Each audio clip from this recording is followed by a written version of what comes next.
Ilahi anta maqsudi ridhaka matlubi atini mahabbataka ma'rifataka. Faqala Allah Ta'ala a'udzu billahi minasyaitonir rajim.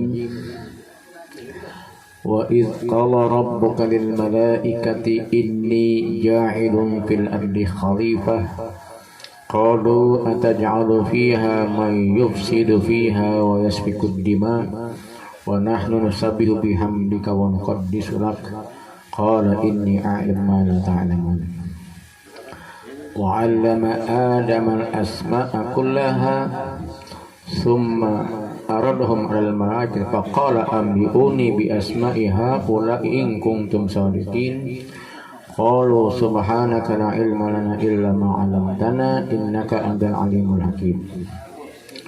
Qala ya adamu anbi'hum bi asma'ihim falamma anba'hum bi asma'ihim qala alam aqul lakum inni a'lamu ghaibas samawati wal ard wa a'lamu ma tubduna wa ma kuntum taktumun.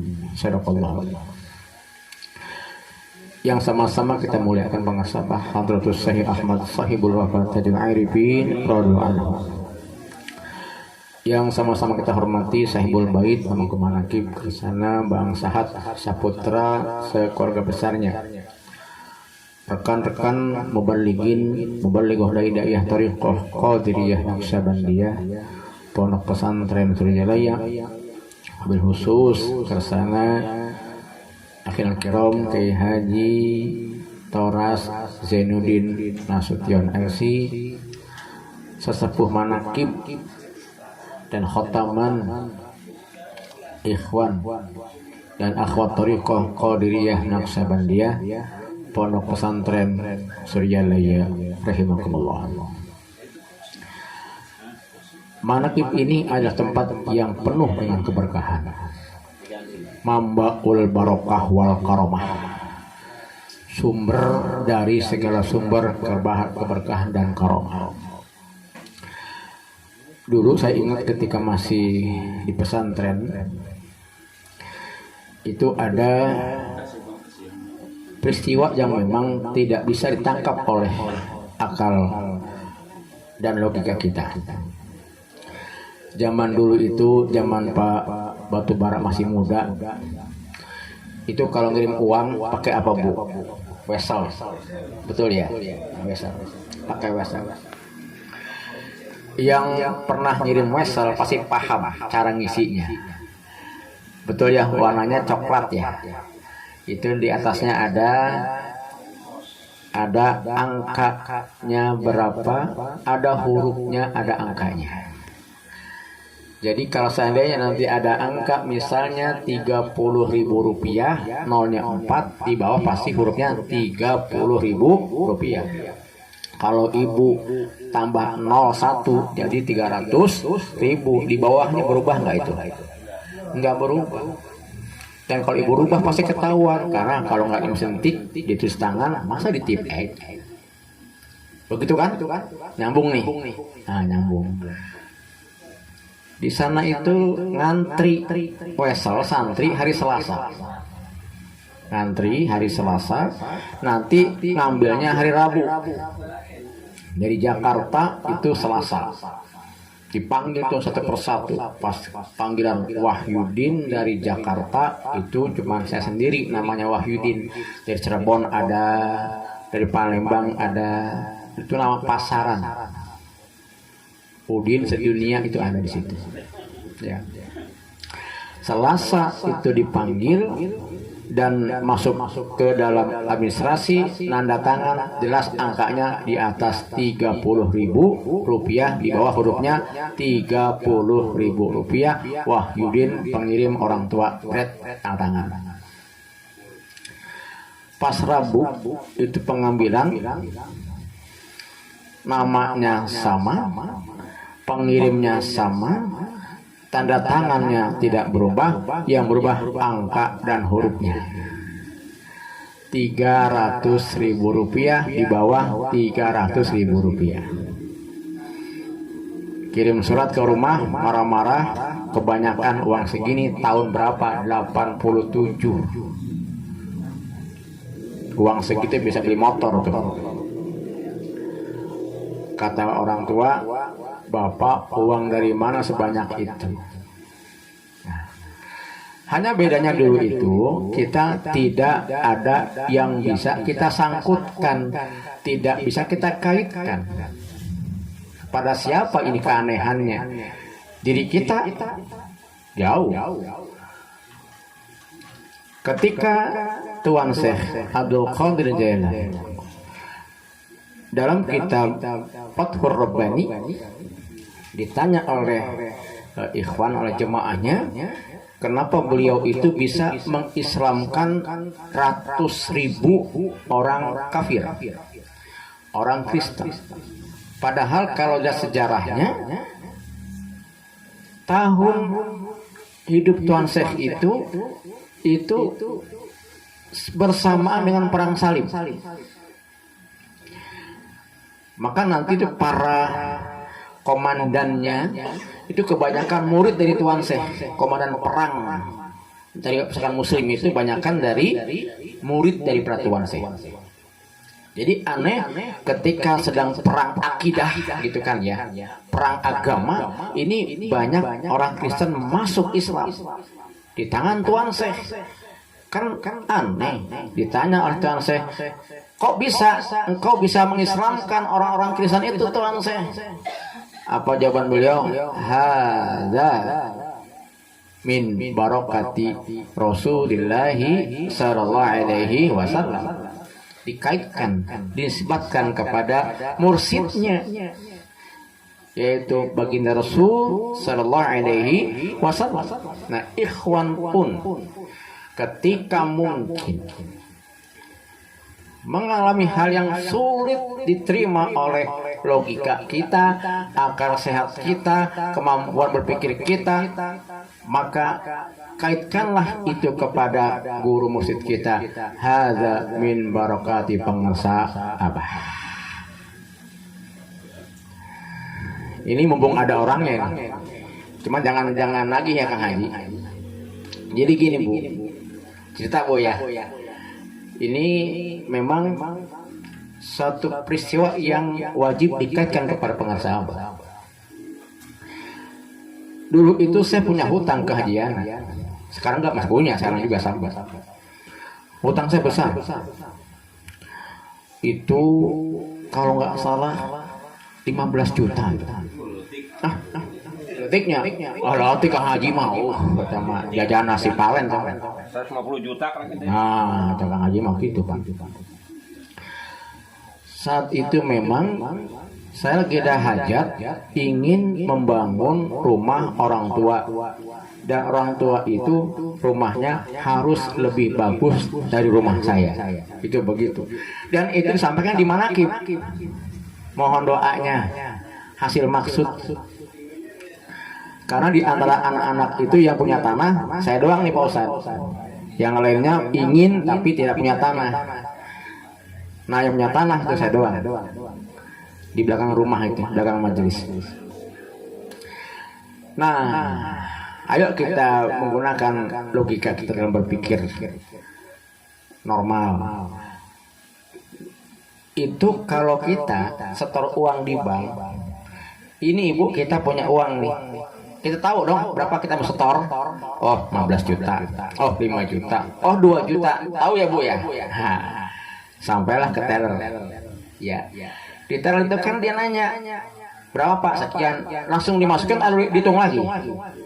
Dihitung lagi pakai mesin. Gitu kan. Nah, jumlahnya sama dengan yang kita sampaikan. Yang kita tahu uang segitu besar, masa kita salah? Jangan orang bank juga tellernya ngitung tuh. Segitu jumlahnya. Si bungkusnya ini mau saya buang, tapi nggak ada tempat sampah. Itu di kantor BRI, di samping kantor pajak PTM. Ada kan situ BRI? Ada. Itu. Ini mau saya buang, tapi tempat sampah nggak ada. Ya terpaksa itu tempat yang tadi warna coklat tadi, amplop coklat yang agak besar, itu masuk ke tas lagi. Ya nantilah dibuang mungkin di depan atau di jalan atau di mana, sampai itu kebawa ke rumah. Itu Sampai di rumah, ya buat apa sampah? Mau kita buang, kok berat. Kok berat. Itu. Ya setelah dibuka, itu kalau satu lembar mungkin ya enggak aneh Bu ya. Nyelip satu lembar. Itu enggak aneh. Mungkin ada satu human error di situ. Entah mungkin dia nempel ataupun nanti yang hitungnya salah. Ya bisa jadi human error nanti juga. Tapi bagaimana kalau yang di itu sama dengan yang setor? Saya mau ngapa? Mau ke BRI. Yang di pesantren aja itu saya lapor di mana sama Ustaz. Pak, ini bukan saya Pak. Saya mah nggak 30.000. Wah dimarahin saya Pak Bu. Cara kan Allah Ustaz tak bisa. Ini nama kamu, betul. Ini orang tua kamu, iya. Udah sana keluar. Ini uang kamu, ya udah. Rezeki. Nah tadi itu bagaimana? Kalitkanlah kepada pengasabah, karena ini di luar batas kemampuan kita. Itu. Dan itu banyak kejadian. Alhamdulillah. Sampai kemen terakhir bisa beli tanah tuh 112 meter. Alhamdulillah.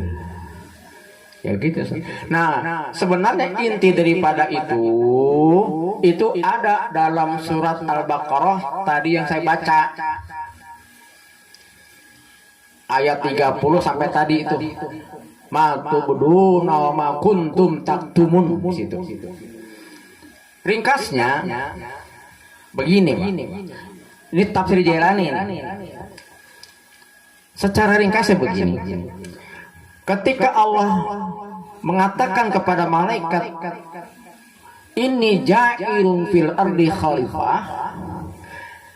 Kenapa bukan khaliqun tapi ja'irun? Karena ada khususiyah yang Allah berikan kepada makhluk yang Allah ciptakan ini.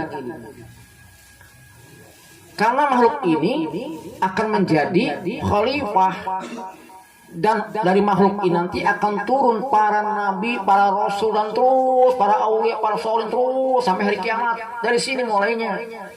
Maka dengan menggunakan ja'il, Allah ciptakan itu, Allah titipkan khususiyahnya dengan tajalliyatus sifat wal asma di situ. Apa dalil hadis sahihnya?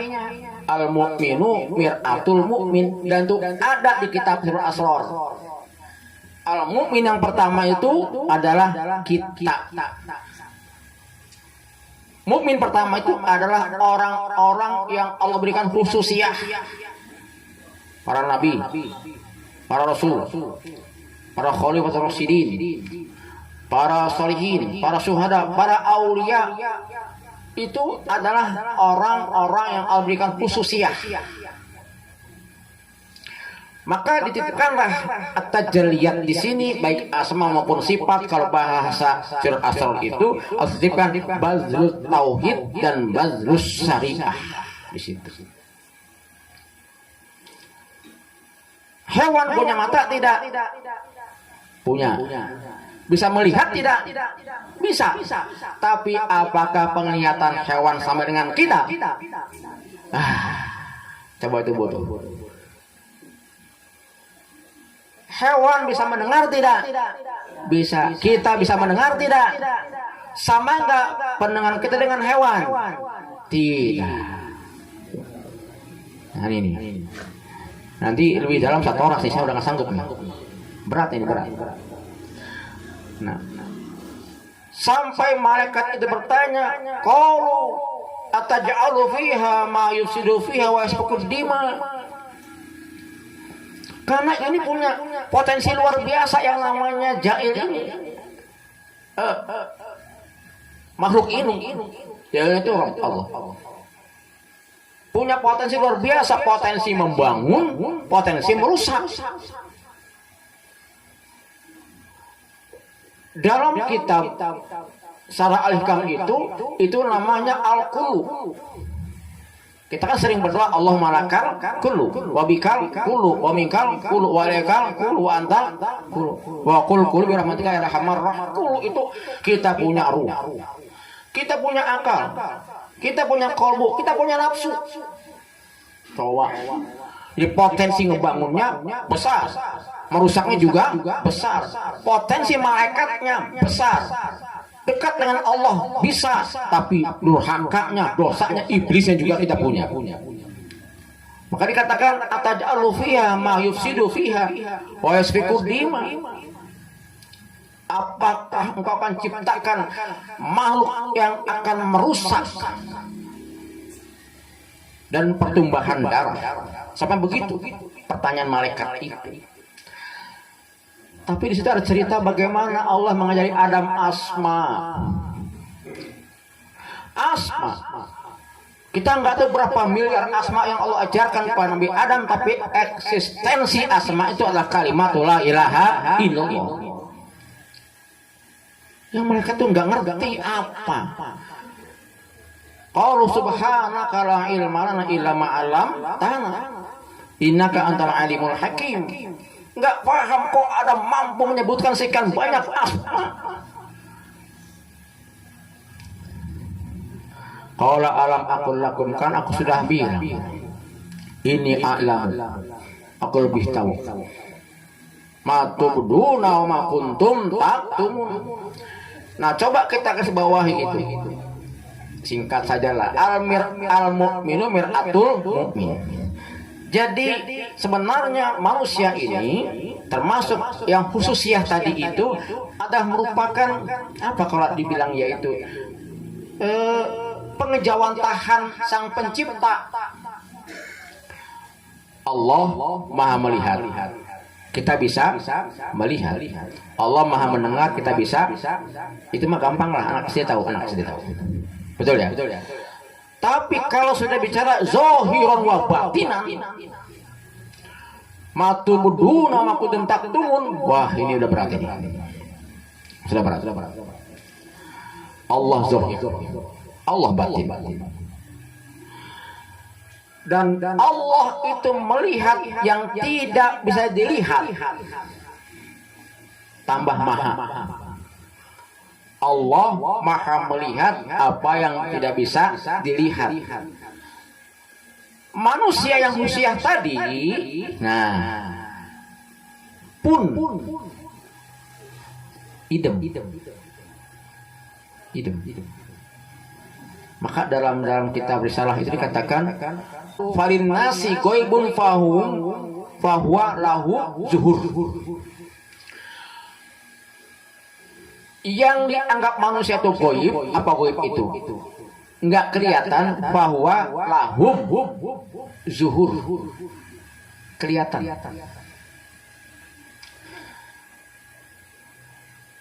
Yang kita anggap tidak tahu, orang-orang khusus ini tahu. Saya tidak tahu apa yang dipikirkan oleh Pak Batubara, tapi yang khususiyah itu gampangnya pengasabah tahu apa yang ada dalam hatinya Pak Batubara itu.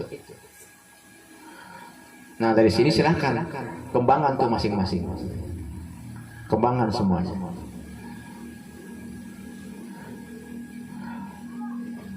Maka dijelaskan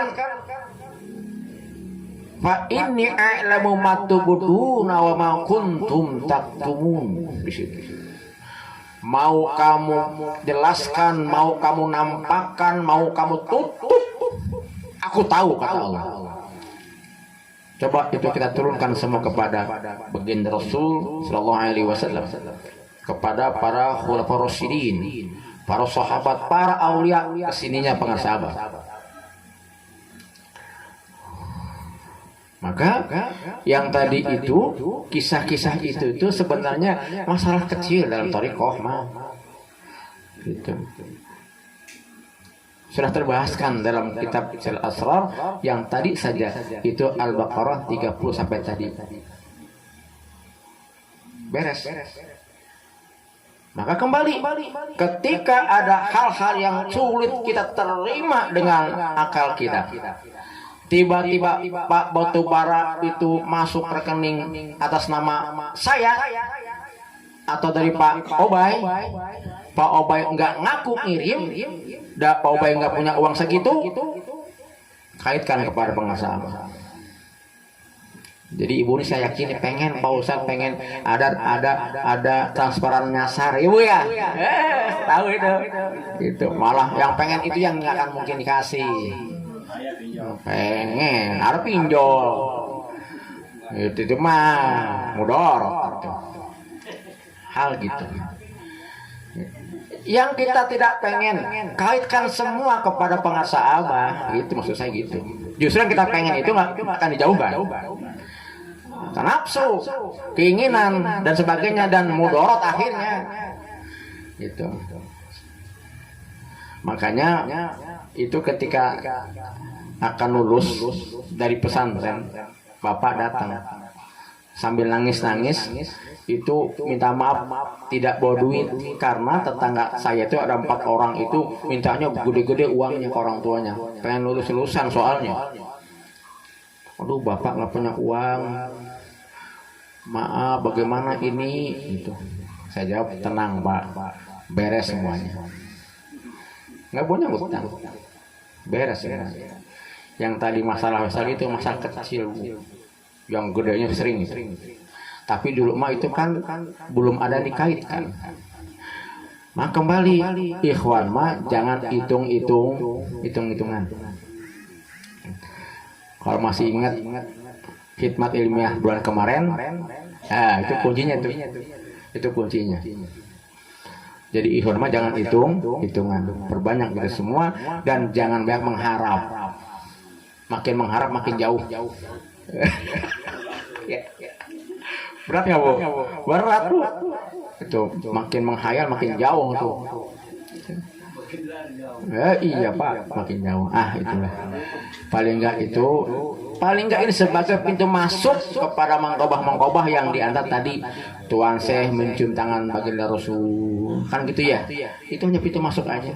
Yang cerita ini. Kalau sudah masuk ke situ bebas.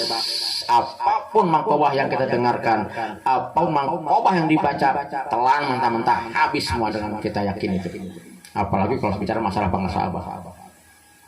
Satoras lebih paham masalah guru, lebih dekat yang harga Abah. Karena sehebat apapun Mbak Bu, ilmu mubaligh, sebagus apapun dia berceramah, hampa. Yang bagus itu adalah orang-orang yang dekat dengan ahlul bait. Hanya itu sih. Mau ceramah diundang kemana-mana, jago ceramahnya, tapi yang lebih hebat itu adalah orang yang dekat kepada ahlul bait. Hanya itu sih dalam thariqah mah.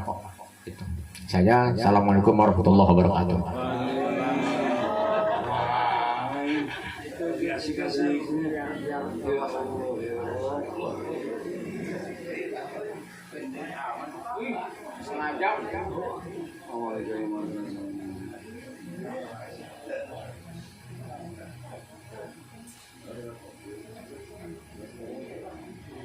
Al-Fatihah. Bismillahirrahmanirrahim. Alhamdulillahirabbil alamin arrahmanir rahim maliki iyyaka na'budu wa iyyaka nasta'in shiratal mustaqim shiratal ladzina an'amta 'alaihim. Pemangku manakib bangsa beserta keluarga, akhinal kiram, satu wahyu yang begitu jerok, susah ditangkap ketika hati lalai berzikir ya. Tapi kalau hati Bapak hidup, insya Allah bisa dirasakan. Assalamualaikum warahmatullahi wabarakatuh. Alhamdulillahil mahmudi ala kulli hal, al-mawsufi bisifatil jalali wal jamali wal kamal, al-ma'ruf bimazidil in'ami wal ifdal. Ahmaduhu subhanahu wa huwal mahmudu ala kulli hal. Asyhadu an la ilaha illallah wahdahu la syarika lahu dzul 'azamati wal jalal. Asyhadu anna Muhammadan abduhu wa rasuluhu wa khaliluhu sadiqul maqam wa ala alihi wa sahbihi khairu suhbin wa al usikum ibadallah wa iyaya bitaqwallahi wa bita'atihi wa bimudawamati dzikrillahi thabidul musalsal ila rasulillahi sallallahu alaihi wasallam itu qala afdalu ma qultu ana wan nabiyyuna min qabli la ilaha illallah. Ini saya bingung mau ceramah apa, udah kesedot sama Ustaz Wahyu ya. Masya Allah. A'udzu billahi minasyaitonir rajim. Bismillahirrahmanirrahim. Alif lam mim. Dzalikal kitabu la raiba fihi hudal lil muttaqin alladzina yu'minuna bil ghaib. Hanya Allah yang maha tahu makna alif lam mim. Ijtihad para alim ulama, alif itu Allah, lam itu Jibril, mim itu Muhammad. Alifnya Allah, lamnya Jibril, mimnya Muhammad. Itulah kitab. Saking jeroknya Al-Quran disebut kata itu, bukan hadza. Kalau hadza itu dekat, padahal Al-Quran itu dekat ke kita. Seperti Allah berfirman, alladzi khalaqal mauta wal hayata. Dia Allah yang menciptakan kematian dan kehidupan. Padahal kan kita hidup dulu. Kenapa mati yang disebut? Harusnya kan hidup dulu. Kenapa ada kematian dulu disebut? Supaya kita sadar akan kematian. Itulah Al-Quran begitu dalam maknanya. La raiba fi. Tidak ada sedikit pun keraguan di dalam Al-Quran. Hudal lil muttaqin, sebagai petunjuk bagi orang-orang yang takwa. Derajat yang tertinggi adalah takwa. Islam, iman, ihsan, ikhlas, baru takwa. Siapa itu? Alladzina yu'minuna bi al-ghaib. Mereka yang beriman kepada Allah yang maha gaib. Allah yang maha gaib ini dalam kesendiriannya, nggak usah dibayangin, pusing. Dalam kesendirian Allah yang maha gaib ini, dia ingin dikenal, bukan diketahui, dikenal. Semua tahu Pak Jokowi presiden. Wow, tuh. Kenal tak? Kenal di mana? Ente saha. Kalau Ustaz Wahyu, wow, ya kenal, kita kenal. Pak Jokowi semua tahu presiden Indonesia. Kenal enggak?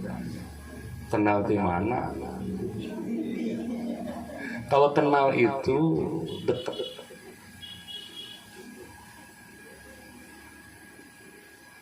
Kuntu kanzan mukhfiyan.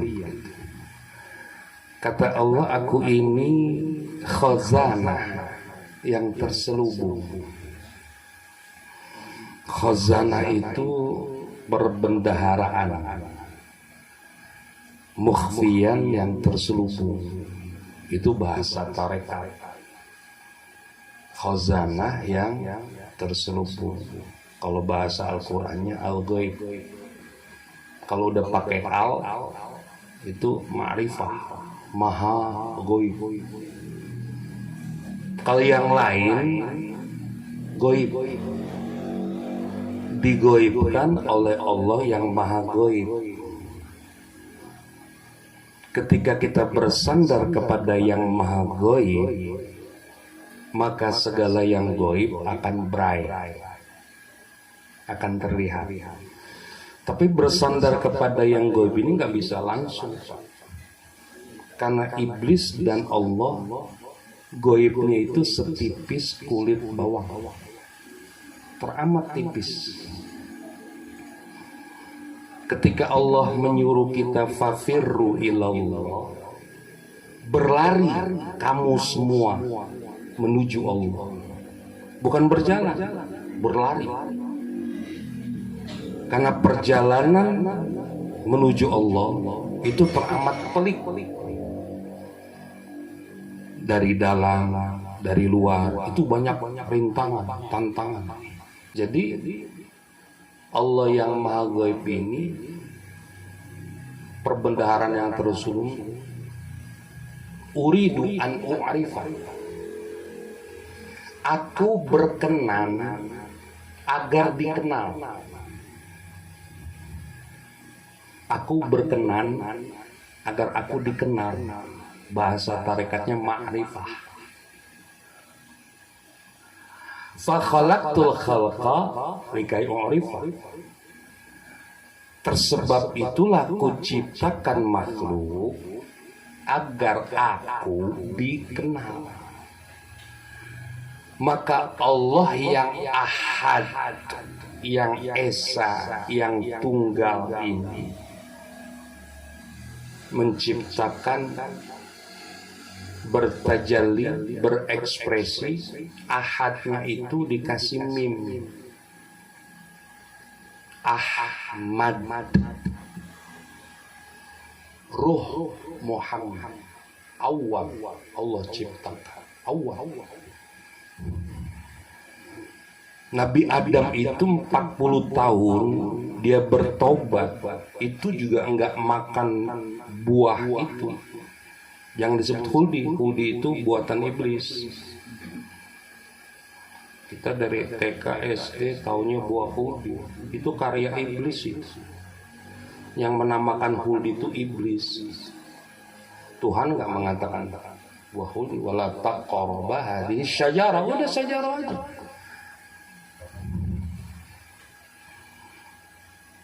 Empat 40 tahun dia taubat itu nggak direspon, nggak diterima. Bukan 40 hari loh, 40 tahun. Doanya pendek, Rabbana dzalamna anfusana wa lam taghfir lana tarhamna lanakunanna. Tobatnya yang panjang. Kalau kita dosa seabrek-abrek, tobatnya sebentar, doanya panjang. Ini kita nih. Tobatnya paling 15 kali sehari. Astagfirullahal ghafurur rahim. Kali 3 kali 5.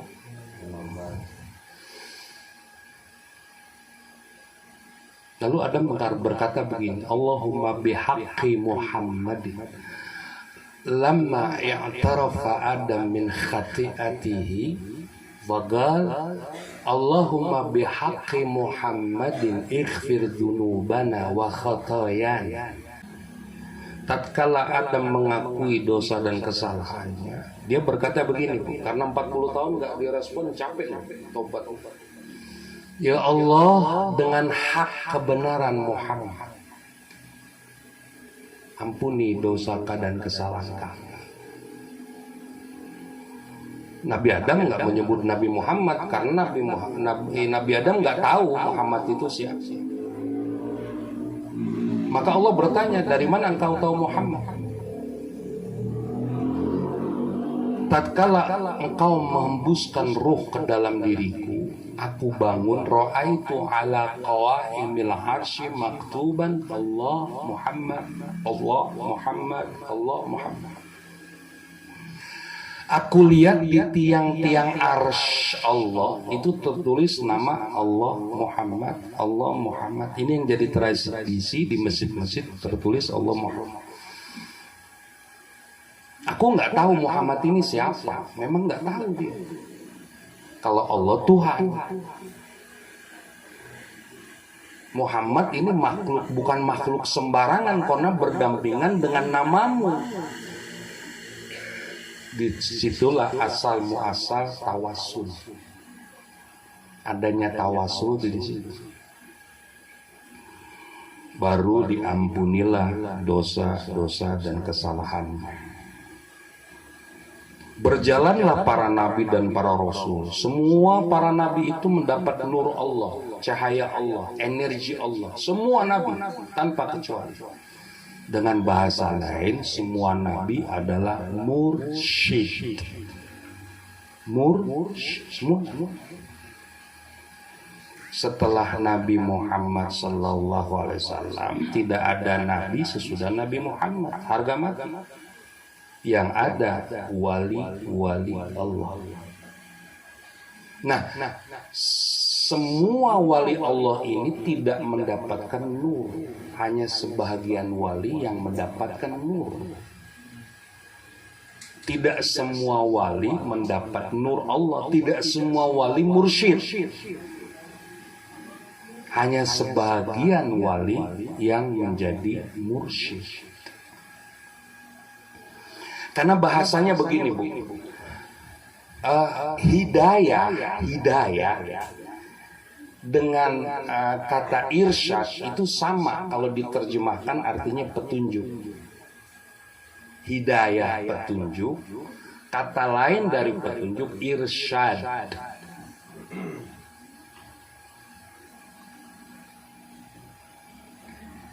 Yang memberikan petunjuk al-hadi. Bisa juga al-mursyid.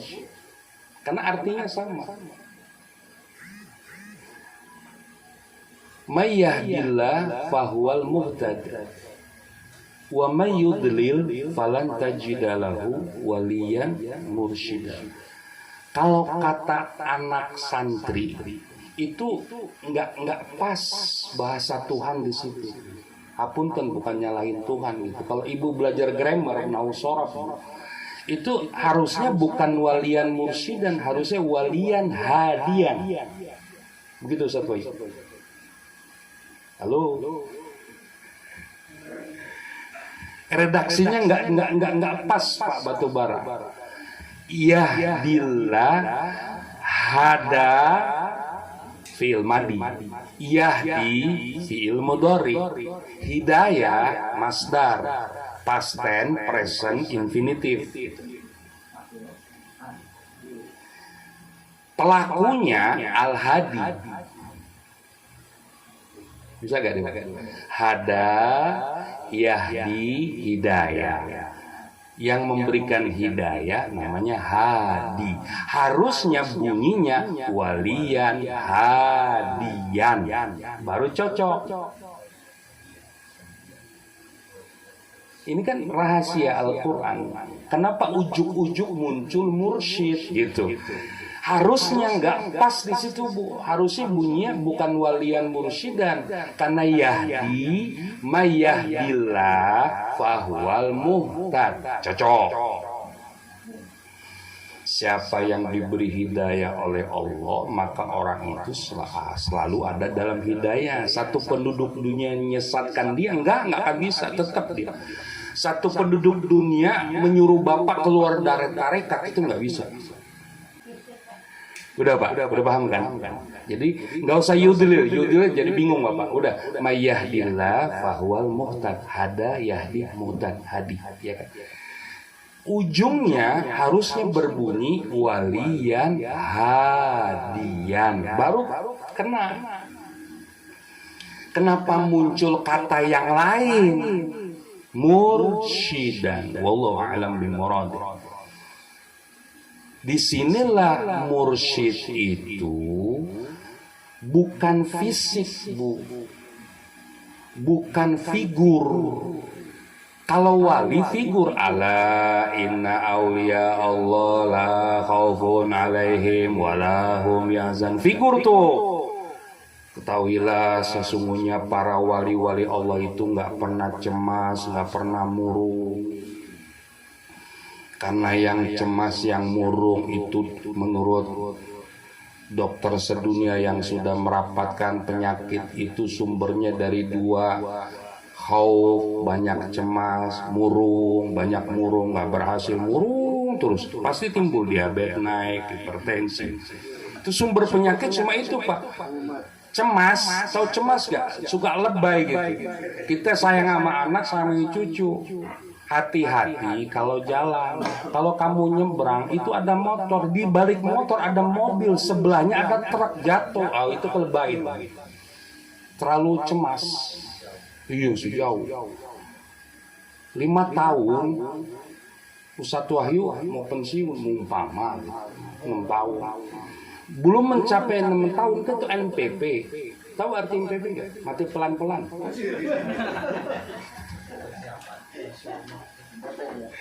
Jadi udah stres duluan. Enggak lah, orang tarekat nggak begitu. Pensiun masih 5 tahun udah stres. Ya, cemas. Huzun itu murung yang berkepanjangan. Dia punya uang 1 miliar. Hilang 100.000, stres. 1 miliar, hilang itu 100.000 hilang, dia cari ke sana kemari itu. Kenapa Pak? 100.000 saya kemana? Itu uang Bapak masih. Aduh bingung, 100.000 lagi kemana? Itu stres. Murung berkepanjangan terus, kepikiran. Jadi mursyid di situ adalah nur Allah, bukan figur. Enggak ada ala innal mursyidina la khaufun alaihim, enggak ada. Karena mursyid bukan figur, bukan manusia, bukan fisik. Dia cahaya Allah. Ibu bapak tahu, wallahi, kalau orang Arab kalau disumbangin istamin billah, wallahi. Itu dulu abah waktu moyang itu enggak ada bayangannya. Dan itu bukti nyata. Abah waktu moyang, jemur itu nggak ada bayangannya, orang dia nur, kenapa harus ada bayangan? Kalau nur kan nggak perlu ada bayangan, itu bukti itu abah tuh nggak ada bayangan. Kalau orang kan punya bayangan Pak, kalangkang gitu. Ini abah nggak ada bayangannya, karena dia nur, karena dia sebenarnya nur. Jadi nggak akan mati dia. Nah, sejak lahirnya Nabi Muhammad Sallallahu Alaihi Wasallam itu pintu segala gaib tertutup. Kalau begitu sebelum lahirnya Nabi Muhammad, pintu gaib terbuka. Jadi dukun-dukun sebelum lahirnya Nabi Muhammad itu jitu-jitu Pak, karena dia bisa mencuri berita dari langit. Bisa mencuri berita dari langit, dia bisikan ke kuping orang, dukun-dukun, dan itu jitu. Tapi begitu hebatnya kelahiran Rasulullah SAW dan sulit untuk dipercaya. Kalau ibu mau beli buku udah ada terjemahannya. Syarah Al-Barzanji karangan Syekh Nawawi Al-Bantani. Jadi Al-Barzanji yang biasa bapak ibu baca itu ada syarahnya, ada penjelasan penerangannya. Gak usah bingung, itu kitab kuning udah jadi terjemahan. Nah, jadi sejak lahir Rasulullah SAW ini pintu gaib ditutup. Nggak ada langit-langit dilempar dengan syah, dengan anak panah. Jadi jin mau cari berita dari langit itu nggak akan bisa. Sahabat Rasulullah sampai terkecoh dengan para dukun, para peramal. Ya Rasulullah, bukankah dukun-dukun peramal itu ramalannya jitu? Jadi nggak usah bingung kok. Sahabat sekelas sahabat aja masih bingung, apalagi ente sih berokok. Percaya sama Maulana lain lagi, percaya sama iman segala. Apa kata Rasulullah? Tis'ata wa tis'ina kidban wa wahidatan sidqan. 99 bohong.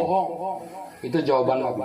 99 dusta, bohong, itu tukang ramal. Hanya satu yang benar. Bayangin, Nabi mengatakan 99 bohong. Berarti nggak benar. Hanya satu yang benar. Yang sembuh itu satu, propagandanya sama iklannya besar-besaran.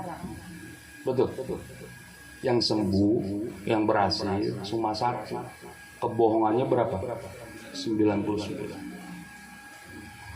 Nah, perjalanan Rasul dari mulai lahir sampai di Isra dan di Mi'rajkan. Nih perjalanan kesulukan Rasul puncaknya di Isra dan di Mi'rajkan.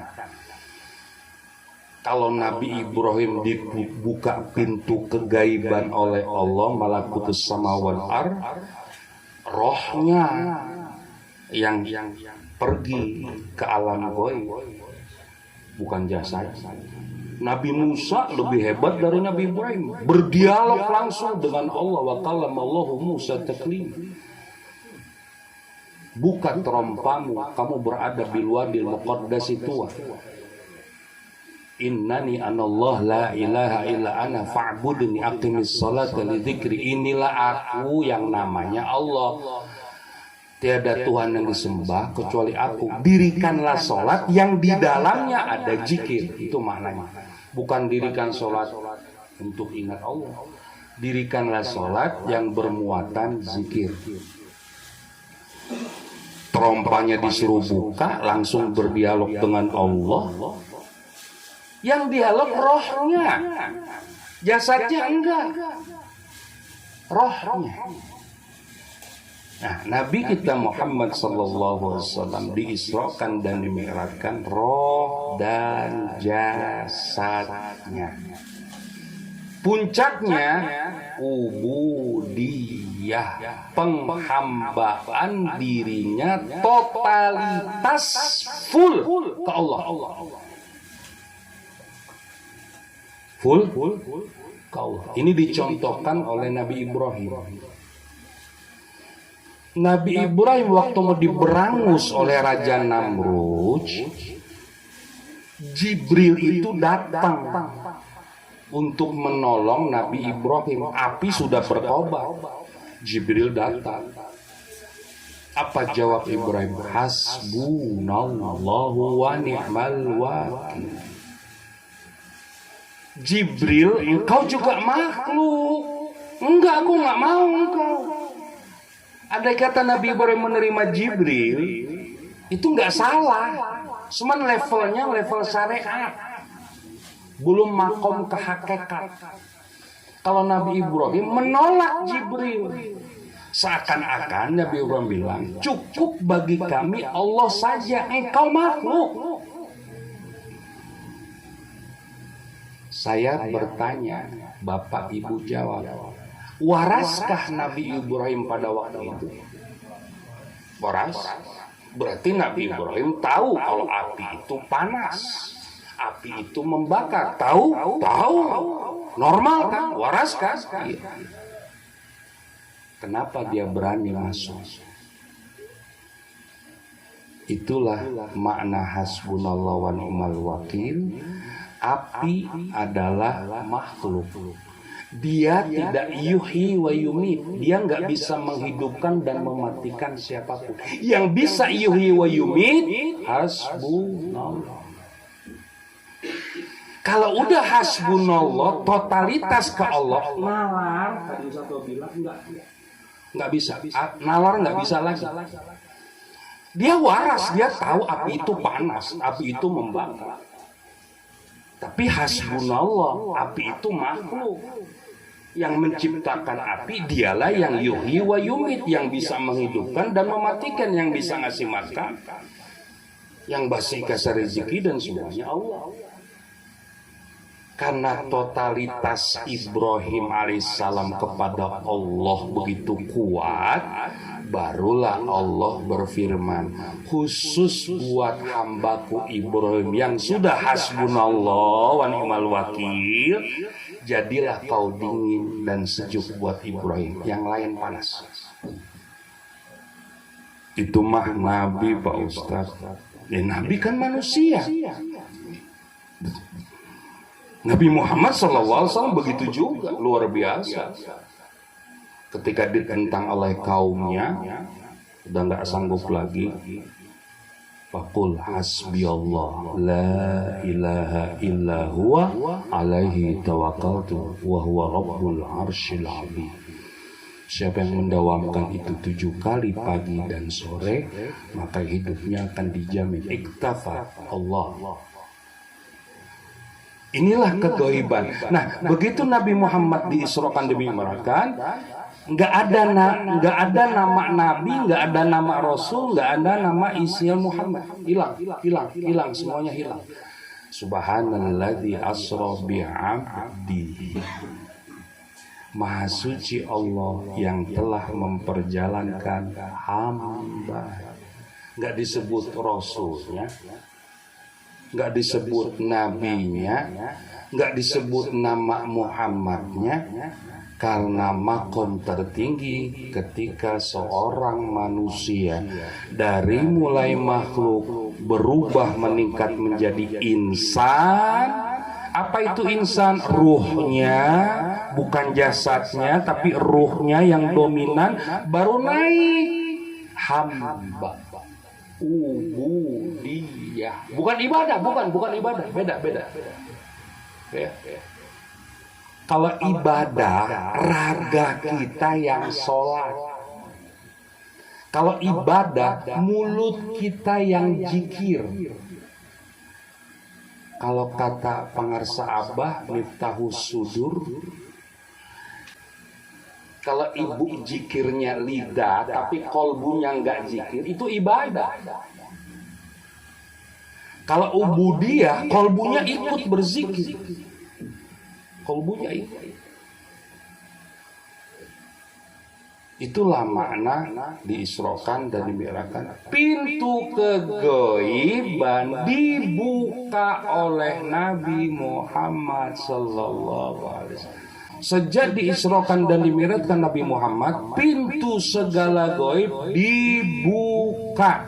Garis bawah itu. Lalu Nabi Muhammad menurunkan pintu kegaiban itu kepada khalifah yang tadi Ustaz Wahyu bilang, maka Allah tidak menggunakan kata khaliq, tapi ini ja'il. Bu, khaliqum basyaran min tin, aku ciptakan manusia dari tanah. Itu tanpa proses, Allah langsung menciptakan Adam, nggak pakai proses tuh dari tanah. Tapi kalau kata ja'il, menjadikan, itu proses yang begitu lama dan panjang. Aku ingin menjadikan khalifah, wakilku, dutaku di bumi.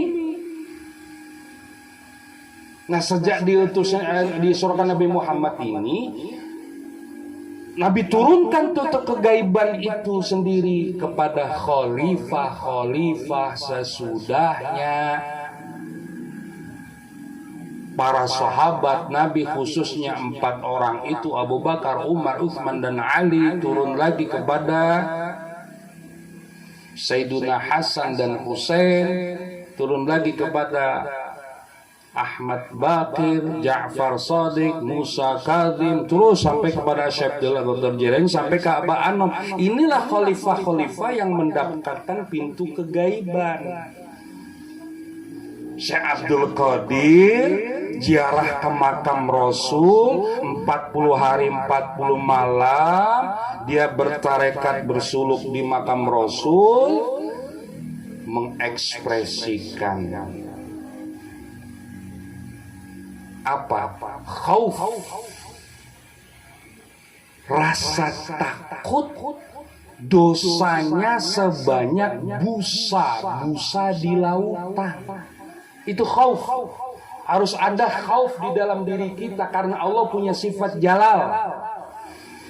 Allah itu punya sifat jalal, artinya luhur. Keluhurannya, keperkasaannya bisa menghancurkan, membinasakan orang yang berdosa. Satu teriakan Jibril, mereka hancur. Itu jalalnya Allah. Karena Allah punya sifat jalal, punya sifat luhur, dan disitulah lahir Asmaul Husna. Al-Aziz, Al-Jabbar, Al-Mutakabbir. Dia yang perkasa, dia yang memaksa, dia yang sombong. Al-Muntakim, dia bisa menghukum orang dengan siksaannya. Jalal. Maka manusia harus punya khauf, rasa takut. Wa amma man khaufa maqama rabbih wa nahan nafsa 'anil hawa fa innal jannata hiyal ma'wa. Nah, diekspresikan oleh Kanjeng Syekh, dosa-dosaku seperti busa di lautan. Banyak, enggak kehitung. Karena engkau jalal, engkau luhur, engkau perkasa, maka dalam diriku ada khauf, ada rasa takut kepada azabmu ya Allah. Bahkan lebih tinggi dari gunung yang ada di Syam, Syria. Namun Allah punya sifat jamal, elok, cantik, lembut. Dialah Rahman, dia Rahim, dia As-Salam. Walakinna indakal karimi dha'afa. Aku yakin ada roja, bukan khauf lagi, apa harapan. Karena Allah itu jamal, indah, bagus. Keluarlah Rahman Rahim. Aku yakin engkau yang jamal, aku gak putus asa. Engkau pemaaf, maka dengan jamalnya Allah kita punya roja, punya harapan, gak putus asa. Dosa itu lebih ringan daripada sayap nyamuk. Dua ini harus dimiliki oleh kita.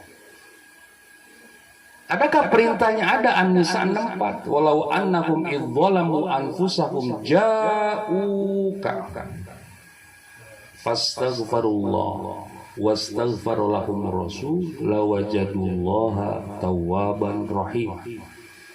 Enggak ada ayat Al-Qur'an ini enggak berlaku karena Nabi udah meninggal. Mana ada? Sampai kiamat berlaku tuh ayat.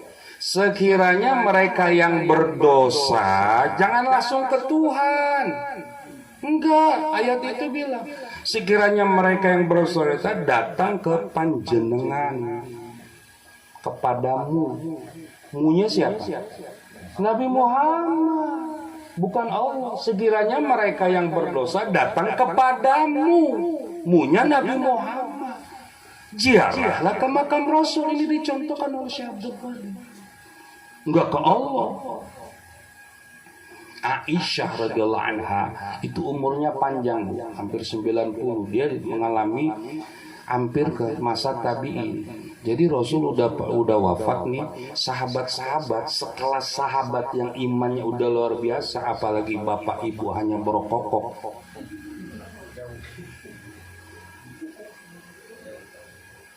Itu minta kepada Allah supaya turun hujan. Datang Siti Aisyah, sombong kalian. Berdoa ke Tuhan, sombong. Datangi pusaran Rasul, mintalah ke sana. Sekiranya yang berdosa datang kepadamu, ziarah ke makam Rasul. Oh, nggak ada fulus. Nah, itu tawasul pada ziarah. Yang tadi pada tawasul itu ziarah itu. Yang tadi tawasul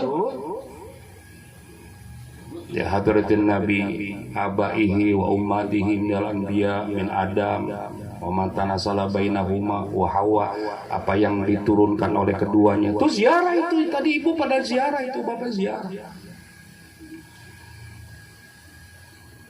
Terus sampailah kepada Abah Anom.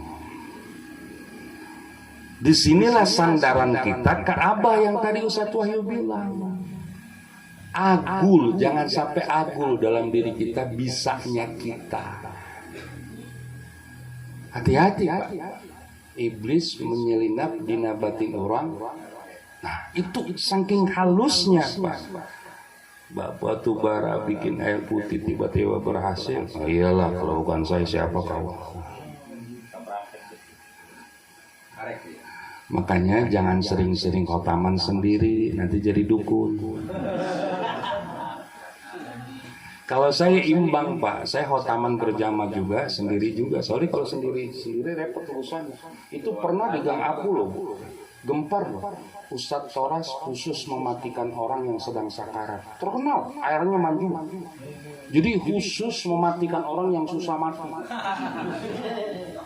Tuh, sampai istri ketakutan. Kenapa kamu takut? Mereka yang datang terima kasih. Alhamdulillah Pak Ustadz udah meninggal. Tuh, alhamdulillah pada meninggal. Nah, di sini jangan sampai iblis menyelinap di tempat tidur orang. Sandarkan ke mursyid. Bukan si Toras, bukan. Toras nggak bisa baik. Sandarkan ke mursyid. Karomanya apa? Barokahnya apa? Enggak ada apa-apanya. Siapa bilang? Enggak ada apa-apa.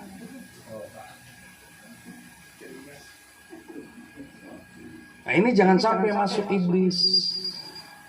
Nah, ketika kita terus ya alladzina amanu taqullaha wabtaghu ilaihil wasilata wajahidu fi sabilihi la'allakum tuflihun. Ya alladzina amanu taqullaha wa kunu ma'as shadiqin. Wahai orang-orang yang beriman, bertakwalah kepada Allah untuk bisa mencapai takwa. Cari olehmu wasilah, channel, frekuensi yang bisa nyampaikan kita ke Allah. Itu wasilah namanya. Frekuensi, channel yang bisa nyampaikan kita kepada Allah. Baru kamu sukses. Bertakwalah kepada Allah, jadikanlah dirimu bersama orang-orang yang udah benar sampainya ke Allah. Kun ma'allah, fa'illam takun ma'allah, fakun ma'aman ma'allah. Fa'innahu yusiluka ilallah in kunta ma'ahu. Jadikan dirimu selalu bersama Allah. Jika nggak sanggup, jadikan dirimu bersama orang yang sudah bersama Allah. Dialah yang menyampaikan kau kepada Allah. Jika engkau bersama dia, siapa? Mursyid. Nggak ada Bu, di dunia ini yang nggak pakai tawasul, nggak pakai wasilah, nggak ada. Sakit minum obat, harusnya minum obat minta ke Tuhan langsung. Nggak ada, satu pun nggak ada di dunia ini tanpa tawasul. Semua pasti tawasul, pakai wasilah pasti. Di zaman Rasulullah, sahabat ada yang kesakitan karena kena duri atau apa. Dia menjerit, ya Allah, ya Allah. Sahabat yang satu bilang, jangan kau sebut Allah. Siapa yang dekat dengannya? Mursyidnya pada zaman itu Rasulullah langsung, karena sahabat. Ya Sayyidi, ya Rasulullah, ya Sayyidi, ya Rasulullah. Dia sebut sama Rasulullah.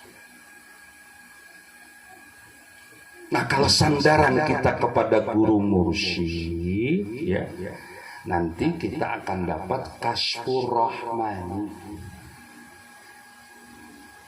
Kegoiban itu akan dibuka oleh Allah karena kita sudah bersandar kepada hamba Allah yang sudah dekat dengan dia. Kegoiban itu akan dibuka oleh Allah. Nah, ketika kegoiban itu dibuka, yang tadi Ustadz Wahyu cerita, itu hanya apa ya? Keramat kecil aja itu. Keramat kecil aja. Keramat kecil itu aja nggak besar itu. Cuman kita anggap besar. Kenapa kita anggap besar? Kenapa? Ya karena kita cinta dunia. Kita suka dunia. Begitu dunia berhasil dianggap besar. Ibu bisa istiqomah dalam amalia, itu karomah abah, itu lebih besar dari semua. Bisa ngamalin tarekat dengan baik dan benar, nggak ditambah nggak dikurangi. Ya udah, itu namanya karomah abah, bukan bisa kita. Habis ngopi, ya, Bang Sahar jam 8 udah duha, iblis dia masuk. Dari malam saya bangun jam 1 mandi taubat, sholat malam, selesai subuh sampai isra sampai 2. Kok bisa ya? Ada bahasa gitu. Kok saya bisa ya? Ujub itu Bang. Itu namanya ujub. Heran terhadap diri. Heran kok saya bisa. Itu namanya ujub. Udah sandarkan kepada Abah. Itu karomah abah. Kalau bukan karomah abah nggak bisa. Barakah abah nggak bisa. Nah, itulah kegaiban itu. Nah, kalau udah sandarkan kepada Abah, amalia kita udah benar, kasfur rohmaninya itu benar yang masuk, Pak. Nah, kalau udah masuk kegaiban rohmani itu sendiri, diam. Tandanya orang dia benar, dia nggak banyak ngomong. Diam aja. Nggak banyak ngomong. Tapi kalau nggak bersandar kepada Abah, kasfur syaitan. Terbukanya pintu-pintu setan, pintu-pintu iblis terbuka.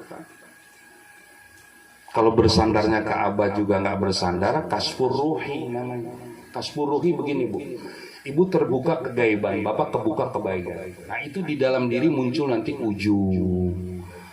Gue lah yang paling dekat ke keluarga Abah, yang lain jauh, tuh gitu. Gue yang paling dekat, gue paling ini, itu muncul itu namanya kasfur ruhi. Belum sampai rohmani. Kalau udah sampai rohmani, dia diam. Headnya laki-laki kan kalau dibicarakan.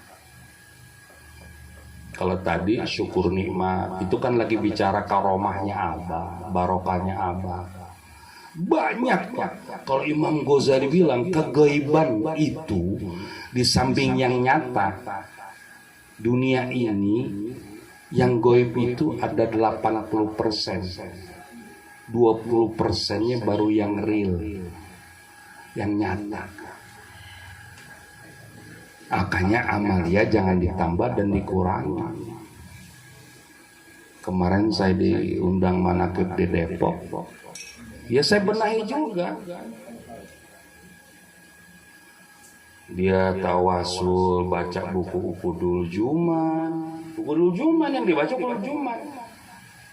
Tawasul manakib kok ditambah dengan khotib Sambas sama Syekh Tolha. Kira-kira di Ukudul Juman ada gak tawasul Syekh khotib Sambas sama Juman? Gak ada kan? Itu ditambah. Udah gitu ketuanya juga tambah. Dan gak ada urusan sama saya. Dikasih amanat yang Jawa Barat, ya langsung tegur aja bisa-bisa, ente salah. Langsung lah, salah, ente salah. Di buku adakah khotib Sambas sama Setolha? Nggak ada kan? Ya udah jangan dibaca. Itu namanya nggak punya adab ke guru. Itu namanya nggak punya adab. Kalau udah nggak beradab kepada guru mursyid, faidul barokah, limpahan barokah nggak akan pernah ada. Apalagi banyak kerajaan-kerajaan kecil di Jakarta, Depok, di Bogor insya Allah nggak ada. Soalnya kalau MC itu udah bertindak sebagai raja, sebagai menguasai satu tempat, nggak boleh yang lain, itu namanya kerajaan. Itu yang saya katakan dalam kuliah subuh, kalau dalam bertarekat jangan ada kepentingan. Kalau dalam bertarekat Pak Batubara punya kepentingan, ada kepentingan dalam bertarekat. Seperti Abdullah bin Sabah. Abdullah bin Sabah itu mau masuk Islam di zaman Umar bin Khattab karena ingin kedudukan. Nggak dikasih kedudukan sama Umar bin Khattab. Zaman Utsman dikasih kedudukan. Jadi kalau ada kepentingan, pasti nilai-nilai keikhlasan itu akan hancur. Udah jalani aja, apa susahnya sih baca buku Ukudul Juman? Udah baca selesai, kan nggak susah kan? Pikir-pikir enak jadi orang awam loh, jadi orang bodoh. Ya udah baca aja. Tadi luar biasa tawasul Ustaz siapa itu? Saya perhatiin jika KPK ya merhatiin orang melalui tawasul. Hah? KPK. Jadi gitu Bu, udah yakin kan? 100% yakin kepada Abah, harus yakin. Dan Pak, kalau Rob itu ke Abah nggak langsung dijawab. Seorang wanita punya anak kacamata wayang nyemplung di datang kepada pulang anak muda, dia balik lagi. Itu kan contoh yakin kepada guru mursyid. Jangan ragu sedikit pun. Abah tidak mati, nggak ada. Itu aja. Semoga manfaat buat kita semuanya.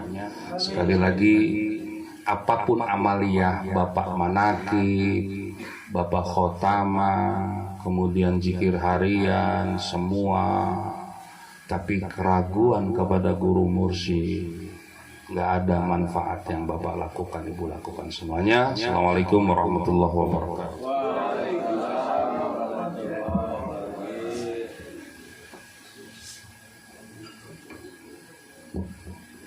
Allahumma shalli ala nabiyil hashimi Muhammadin wa ala